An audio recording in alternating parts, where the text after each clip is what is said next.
People really missed you this past week on the Cambridge CXN 100 review. I was not expecting that. Oh, come on. You weren't expecting that? I mean, okay. I was expecting it. My fans have spoken.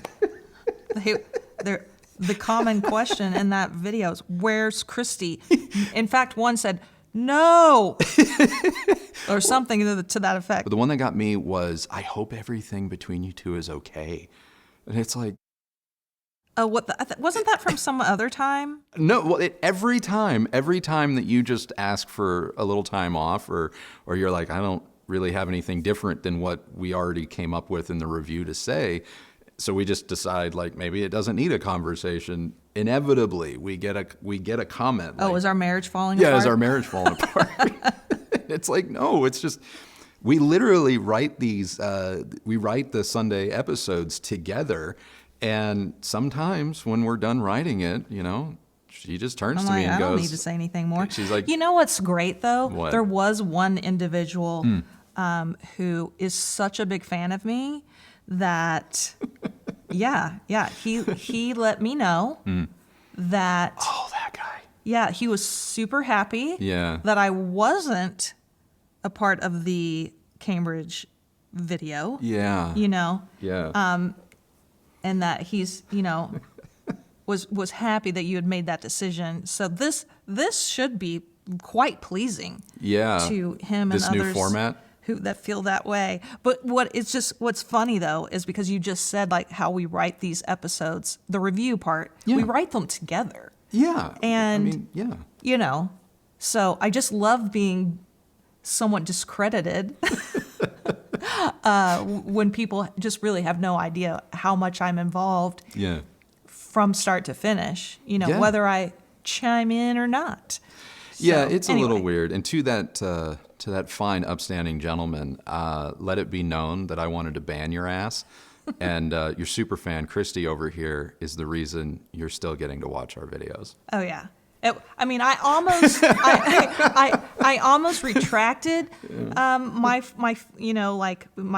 vouch, like, for him to stay when he made this subtle remark about how I control myself well or something. Yeah. I'm like, you don't know me at all, boy. Anyway, let's get to this new format. We're trying something different. Like Andrew said, or did you say it in this one or in the last? No, actually, they're going to get the official sort of this is beta. What this is you know what? We're going to do what a lot of hi-fi brands do, and we're going to let you guys be the beta test for whether or not this works out. And then this coming Sunday, Ever Solo Review will officially announce it. Yeah, we're workshopping it. We're kind of polling you to see how this. Yeah, we're doing the good old Cambridge poll, and which I think that's a good segue. Is that a segue? Yeah. Right. So last week, I guess at this point, you reviewed the video came out about the CXN 100. Yeah. New product from Cambridge Audio. We'll link up somewhere in the corner if you want. If you haven't watched it. You should go watch it, and then this will make a lot more sense. Yeah. But it was interesting because, one of the things that Cambridge told us was that some of their decision making in as far as like what they decided to put in and subsequently leave out of the CXN 100 was based on a poll that they did of their own customers. And I want to say they polled about 1,300. I believe that was the number they said. I think that was the figure. Yeah, 1,300. Which is pretty small sample size. Yeah. But I do think it's interesting because what I felt about that statement from them ended up proving truthful or correct, accurate in the comments of our actual review. Oh yeah. Is that it can be dangerous when you're listening to the echo chamber. Yeah. Because a lot of times they'll tell you, especially if you phrase it, and I don't know how their poll was phrased, so I'm just sort of assuming guessing here. Yeah. If you phrase it in a way where You say, well, would you rather have this, or would you be okay without X if it meant the product's cheaper? Everyone's going to choose cheaper. Yeah, every time. It just seems like everyone would choose cheaper. Yeah, it's duh. Yeah, duh. I want to save money if I can. So, yeah, did you really need a poll for that? Yeah, if your customer base is used to you as a company being one way, and you are trying to maybe push the envelope and go in a different direction, the likelihood that people that are like dyed-in-the-wool fans of you are going to embrace change is pretty small. But, as long as you bring them along, you can introduce them to new thinking that's going to bring you new customers. And I think that's what we found out in the comments. I mean, a lot of people were like, hey, I'm a Cambridge customer. I want HDMI. Where is it? Sort of a thing. And so Yeah, you're right. I mean, there were it was interesting to see, especially Cambridge customers, their reactions. Yeah.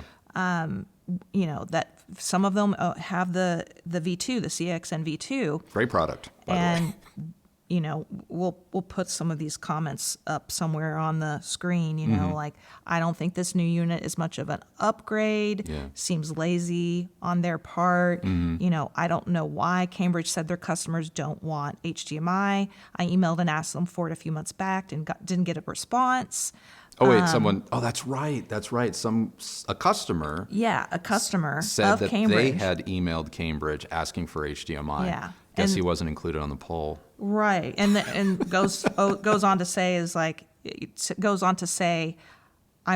first thing I see on review sites is, where's the HDMI?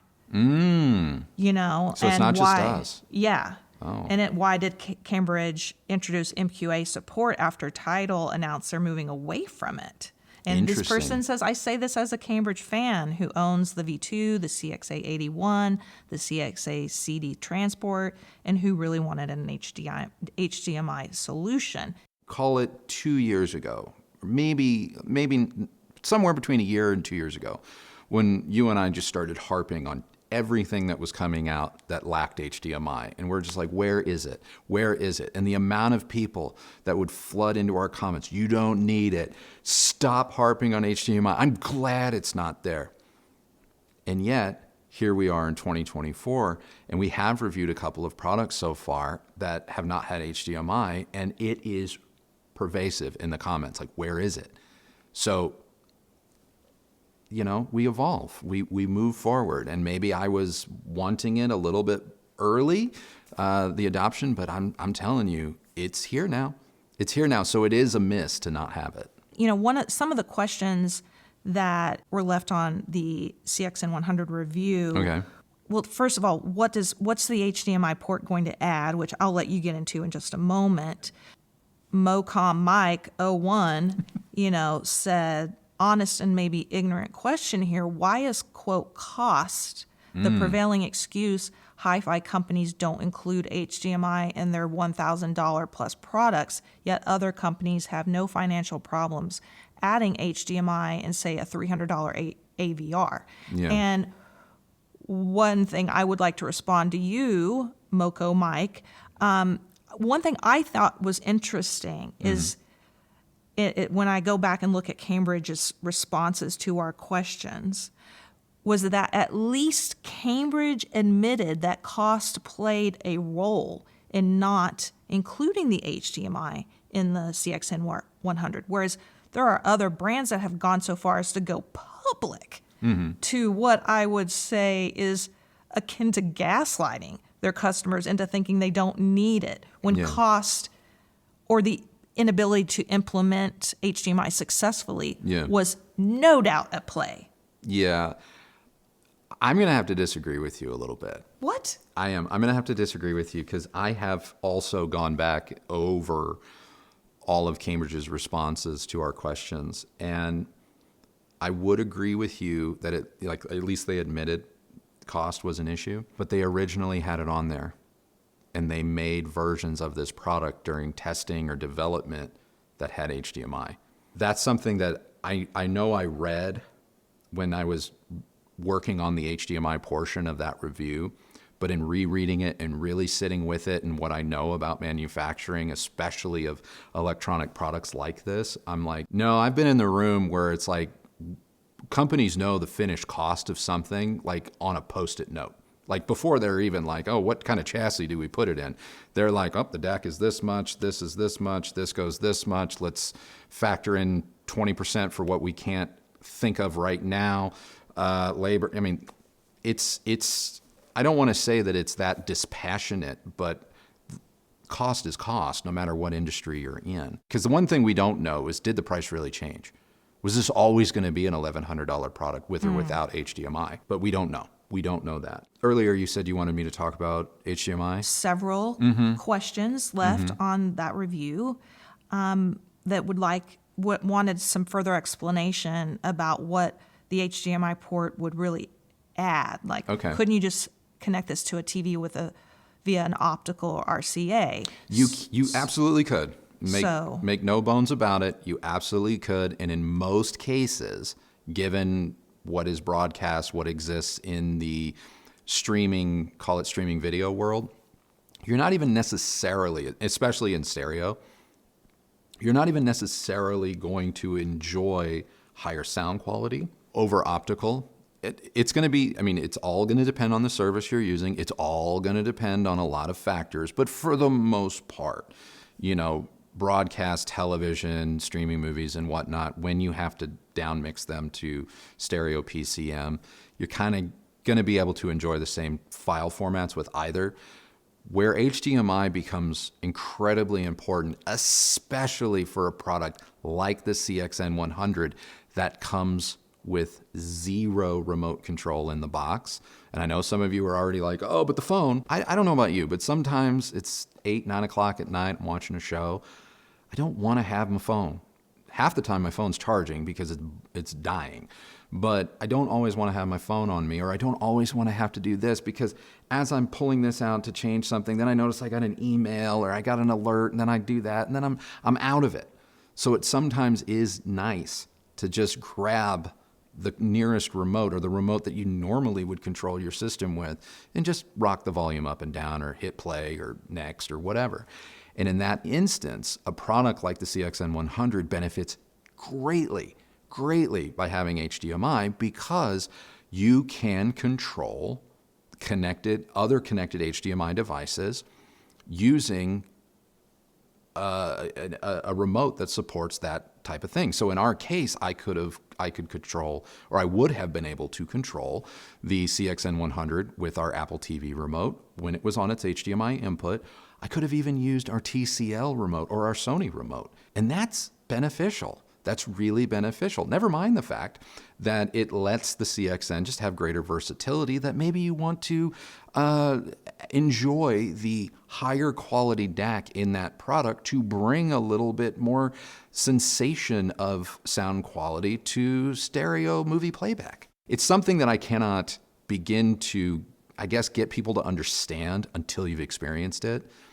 And I know a lot of people that are very like, ooh, HDMI, evil. You're basing that on HDMI from like 10 years ago. And I will ride that train with you. HDMI, when it first came out, was awful. It was awful. I was one of those guys that was like, give me back component. You know, I don't need this handshake issue garbage. Like, but we're not. It's 2024. It's fixed. We're good now. So that's why you would need, or why I advocate for HDMI. Somebody else left a comment about essentially, what do I have to gain by a streamer like the Cambridge when I already have access to streaming platforms in, say, my AVR? Oh, this is actually a really good question. It's actually what I'm really passionate about because I kind of feel like in the last 2 years, the concept of DACs and streamers and DACs and streamers and separates everything, but on the small desktop or dare I say cheap scale, have really taken over HiFi. And there is a ton of redundancy I fear or feel is rocking around in literally everyone's system. And this person has identified the redundancy. What would you gain if, let's say, you have a Denon or Marantz AVR that already obviously has support for Spotify and all of these other services? If you are, what's the word I'm looking for? If you are well adept at the HIOS app or whatever app, Yamaha, it's MusicCast, Sony is something else. If you're adept at using those services within the AVR, you may find that your user experience is not going to be very different from, say, a Cambridge streamer or a WIM streamer or. Where there may emphasis on may be a difference is it's possible some of these standalone devices do have better DACs or more isolated analog output stages, which could result in improvements in sound quality when streaming from, say, Spotify or whatever, just because they're a little bit more specialized in that way. Depending on at what tier of AVR you are rocking, you may or may not hear a difference. Like a $300 to $500 AVR and adding, say, a WIM streamer, I don't know. Adding a CXN 100, there's probably going to be some gains, using the DACs in the CXN 100. But if you're already up in those upper tier AVRs, I'm talking, call it Cinema 50, like RZ 50, Cinema 50, $2,000-ish or higher, I'd be real careful about making out-and-out statements like, oh, no, you will do better with a separate DAC. A lot of times, these separate components, they are better in one way or another, and you can maybe put them on a computer or a bench or some type of testing software and go, yeah, see, lower noise floor. But in a true double-blind test with all things being equal, and mostly just volume output being equal, it gets real hard. It gets real hard to discern some of these things. And a lot of times, what people are reacting to as better sound quality is actually just a deviation in volume. Like sometimes using a separate product like the CXN 100 may result in the sound coming out of your speakers being 1 or 2 dB louder than when you were streaming through the receiver itself. And if you don't pick up on that, or if you don't catch that, you instantly go, boom, oh, I heard it like that. And it took me a really long time, I'm not afraid to say it, it took me a really long time in my career to realize that a lot of times that was all that was happening. And years into just being a print writer, that got pointed out to me actually by someone at Harman, because they were detailing like the painstaking efforts that they go to make sure things are level matched. And now I'm a stickler for it. I'm really a stickler for it. So much so that when I was reviewing the CXN 100, there is a output, there's a volume difference between the unbalanced and the balanced analog outputs on that device. It's not a lot, but it's enough that I believe I heard it. I mean, my SPL meter definitely heard it. And that may get you to go, oh, but the XLRs are so much better. You have to use the XLRs. It's like, pump the brakes. Let's make sure we're reacting to literal or not perceivable, actual better sound quality, and not just a volume change that is now skewing our perception. We did have a question from a viewer or a comment that they were a little surprised that you said balanced and unbalanced output sounded very similar. Mm-hmm. And they would expect the balanced ones to be better. Do you have any comment about that? I know that's pretty common, and I know that balance is supposed to, reject some noise and all of that.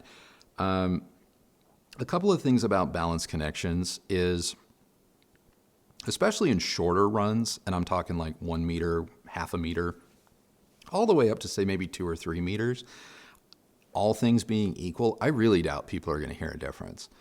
Second, a lot of products have balanced connections, but are not balanced devices. A lot of AVRs that have balanced connections are not actually balanced. They're unbalanced connections that are just terminated at the connection point with an XLR option, but they're not actually balanced all the way through the device itself. And when that happens, there isn't a difference because it's just which connection option do you prefer? Now, me personally, if I can help it, like I love an XLR connection. I love that click and that lock. It gives me confidence. I know that it's not just gonna like fall out, loosen up over time. I'm into that. But the assumption that all of the time balanced is better, it's not really true. I think this has been a good first outing for whatever we're gonna call this. I don't know. I voted. My vote was to call it trash talk, but well, that's what it's gonna be called now. Great. Oops. Way to poison the way to skew the results of the poll, Robinson. I want to call it trash talk. There's no point in me even going, what would you call it, guys? What would be a good title for this? You'd be like, no, what KRISTI said. Trash talk. Yeah, okay. What are we doing? What are we doing? We're trying to have some fun, guys. Yeah, we're trying to have some fun. Our 3% female audience. Yeah. I you know what? I did enjoy this. I did. This was fun. And you know what? I like the concept of revisiting some stuff, being able to answer some like prevailing questions. We usually have our conversation after we record the main video. And so we are largely talking amongst ourselves, you and I. So us filming these after the review comes out, having a chance to sit with stuff. I mean, we're not going to bring up other products. We're going to just keep the ball moving forward. But this format would have been helpful a couple weeks ago, when some people were like, why'd you do that? And I'm like, okay. I mean, I offered to bring it up. We will not. We will not, because this train will go so far off the rails into the ravine. Anyway, this was fun. Yeah, it was fun. I like it. So let us know. You know what? Just like the video. Just like the video. I mean, this isn't going to be. If you're watching me still and listening to us, this particular type of video is not going to be like super edited or anything like that. So let us know what you think. This is something a little bit different, off the cuff, and hopefully fun, and adds another element wrap it up, Robinson, to our reviews. You say I ramble. Oh, shut up. Anyway. That's it, guys. That's enough. So go ahead, like, subscribe, let us know. Share, comment down below. Tune in Sunday. Tune in Sunday for a brand new review. We're going to be taking a look at the Ever Solo DMP A8. We're looking at that. Yes, I bought one. And then be sure if something sparks. Babe. Wrap it up. All right. Anyway. Bye. Bye.